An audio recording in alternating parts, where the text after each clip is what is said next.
Alright, let's dive into ancient Egypt. We're talking about a time of immense power. Our story starts with a young prince, Thutmose III.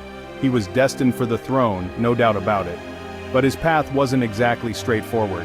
Imagine being a kid, maybe just 2 years old, and suddenly you're king. That was Thutmose III around 1479 BC. Of course, a toddler can't really rule a vast kingdom. So, someone had to step in and help. That someone was his stepmother, Hatshepsut. Initially she was his regent, guiding the young pharaoh, but Hatshepsut had ambitions of her own. She wasn't content just to rule in his name. Oh no, she took the full title of pharaoh. For about 2 decades she was the dominant force in Egypt. Thutmose III grew up in her shadow, learning, waiting. He spent his youth likely training with the military. He learned the arts of war, statecraft, and religion. These weren't idle years, not by a long shot. He was being molded, prepared. When Hatshepsut's reign ended, around 1458 BC, Thutmose III was ready. He wasn't a boy anymore. He was a man, a trained soldier, and the undisputed pharaoh of Egypt. The stage was set for a new era. So Hatshepsut is gone. Thutmose III finally has the throne all to himself. What's his first move? Does he take a vacation? Not this guy. He was like a coiled spring, ready to unleash all that pent-up energy. He didn't waste any time. Almost immediately he started planning. Planning for war, planning for expansion. He had a vision for Egypt, a bigger, bolder vision. They call him the Napoleon of ancient Egypt. That's a heck of a nickname, right? Napoleon Bonaparte, one of history's greatest military commanders. To compare an ancient pharaoh to him tells you something. It tells you Thutmose III was exceptional. He wasn't just a king who occasionally went to battle. He was a military genius. He lived and breathed strategy. He understood the battlefield like few others in his time or any time.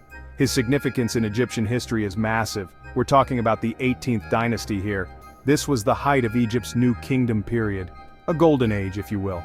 And Thutmose III was a key architect of that golden age. He didn't just maintain Egypt's borders, he pushed them further than ever before. Now let's get into the nitty-gritty. How did Thutmose III achieve all this? It wasn't just luck, it wasn't just brute force. This pharaoh was a master strategist. He understood things that other commanders of his era barely grasped. Think about logistics. Moving an army across deserts and mountains, that takes serious planning. You need food, water, weapons, supplies. Thutmose III had this down to an art. He meticulously organized his campaigns. We know this from the detailed records he left behind, especially the annals of Thutmose III carved on the walls of the Karnak temple. These aren't just boasts, they're year-by-year accounts of his military actions.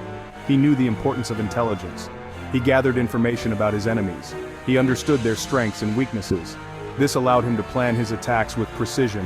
One of his signature moves? Surprise. He loved a good surprise attack. He'd march his army with incredible speed, sometimes through difficult, unexpected routes. This would catch his enemies off guard.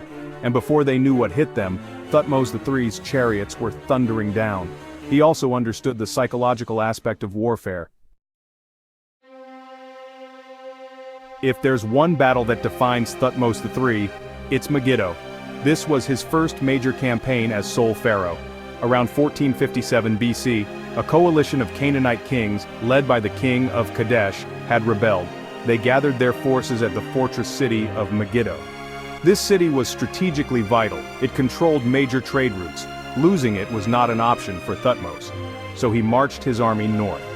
When he reached the area, his generals presented him with a choice. There were 3 routes to Megiddo. 2 were longer, safer, around the mountains. The third was a narrow, dangerous pass directly through the Aruna Mountains. His generals urged him to take one of the safer routes. They said the narrow pass was too risky. The army would have to march single file. They could be easily ambushed. What did Thutmose do? He chose the dangerous pass. Classic Thutmose. He reportedly said, "I will take the narrow road." He led his men personally. It was a massive gamble. If the enemy had been waiting in force, it could have been a disaster, but his boldness paid off. The enemy coalition hadn't expected him to be so audacious. They had guarded the easier routes, leaving the narrow pass relatively undefended. Megiddo was just the beginning. Thutmose III was relentless. For the next 2 decades he launched almost annual campaigns. He pushed Egypt's influence further than any pharaoh before him. His main focus was often Syria and Palestine, the Levant. He wanted to secure these regions, control their resources and trade routes. He faced numerous coalitions, rebellious city-states. But time and again his military machine proved superior. He led at least 17 campaigns into Western Asia. That's an incredible number. He wasn't just reconquering lost territories, he was actively expanding. He reached the Euphrates River in Mesopotamia. That was unheard of for an Egyptian army. He even had his soldiers build boats to cross the mighty river. He fought against the Mitanni kingdom, a major power in the region. He set up stelae, victory markers, to show how far Egypt's power extended. But his ambitions weren't limited to the north. He also campaigned extensively in Nubia, to the south. Nubia was rich in gold, a vital resource for Egypt. He pushed Egypt's southern border further down the Nile. He built fortresses and temples there, ensuring Egyptian control over the gold mines and trade routes. So, Thutmose III conquered vast lands. But what did that mean for Egypt? It meant new borders for starters. The traditional boundaries of Egypt were pushed out significantly. To the north, his influence reached deep into Syria. He even received tribute from places as far as Assyria and Babylon. Imagine that. Envoys from distant lands coming to Thebes, bearing gifts for the mighty Pharaoh. Egypt was the undisputed superpower. To the south, in Nubia, he extended Egyptian control beyond the fourth cataract of the Nile. This was crucial. Nubia was Egypt's gold mine. Securing this region meant a constant flow of wealth. Gold was the currency of international diplomacy back then. It allowed Egypt to trade, to build, to project power. Thutmose understood this perfectly. His Nubian campaigns weren't just about conquest, they were about economic dominance.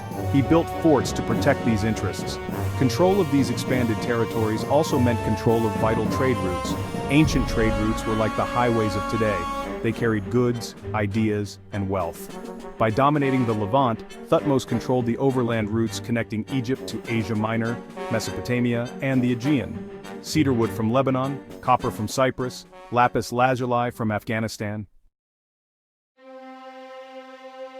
Thutmose III wasn't just about war and conquest. Like many great pharaohs, he was also a prolific builder. He understood that monuments immortalize a ruler. They project power and piety. And boy did he build. His most significant contributions were at the Karnak temple complex in Thebes. This was the religious heart of Egypt, the main sanctuary of the god Amun-Ra, who became closely associated with Thutmose's victories. At Karnak, he undertook massive construction projects. He added a festival hall, known as the Akhmenu. This was a stunning structure, with unique columns shaped like tent poles, perhaps a nod to his military campaigns. Inside, he had the botanical garden reliefs carved. These depicted exotic plants and animals he encountered on his campaigns in Syria. It's like an ancient encyclopedia in stone, a testament to his curiosity and the vast reach of his empire. He also erected numerous obelisks. These towering stone needles capped with gold pierced the sky, symbols of the sun god Ra and the pharaoh's power. A pharaoh who wages constant war might sound like a harsh tyrant, but the records suggest Thutmose III had another side. He seems to have been a ruler who understood the importance of fairness, especially when dealing with conquered peoples. After his victory at Megiddo, for example, he didn't just slaughter everyone. He allowed the defeated kings to swear oaths of fealty. They could keep their thrones, as long as they remained loyal to Egypt and paid tribute. This was smart leadership. It was more effective in the long run than ruling purely by terror. By showing a degree of clemency, he could turn former enemies into vassals. This reduced the need for constant, costly suppression. Of course, he was ruthless when necessary. Rebellions were put down swiftly, but his general policy seems to have been one of strategic mercy. He wanted loyalty, not just submission born of fear. He also showed great loyalty to his own subjects, especially his soldiers. A king who personally leads his troops into battle, taking the most dangerous path, earns respect. His annals often mention the bravery of his men. He rewarded them for their service. This fostered a strong bond between the pharaoh and his army.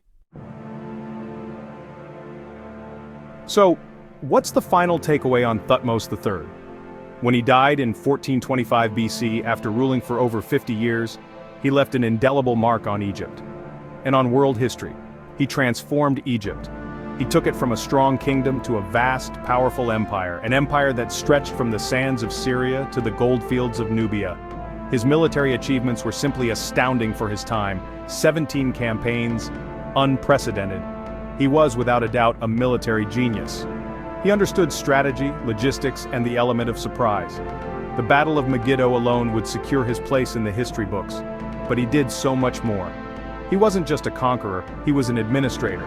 He knew how to organize and govern his vast new territories. He knew how to extract their wealth for Egypt's benefit. He set a standard for future pharaohs. His legacy as a builder is equally impressive. The additions to Karnak, the obelisks, the numerous temples. These monuments stood as testaments to his power and his devotion to the gods. They ensured that his name, Thutmose, meaning Thoth is born, would be remembered for millennia. And it has been. Even today we marvel at his accomplishments. At the sheer scale of his ambition and his success, he became a revered national hero in Egypt.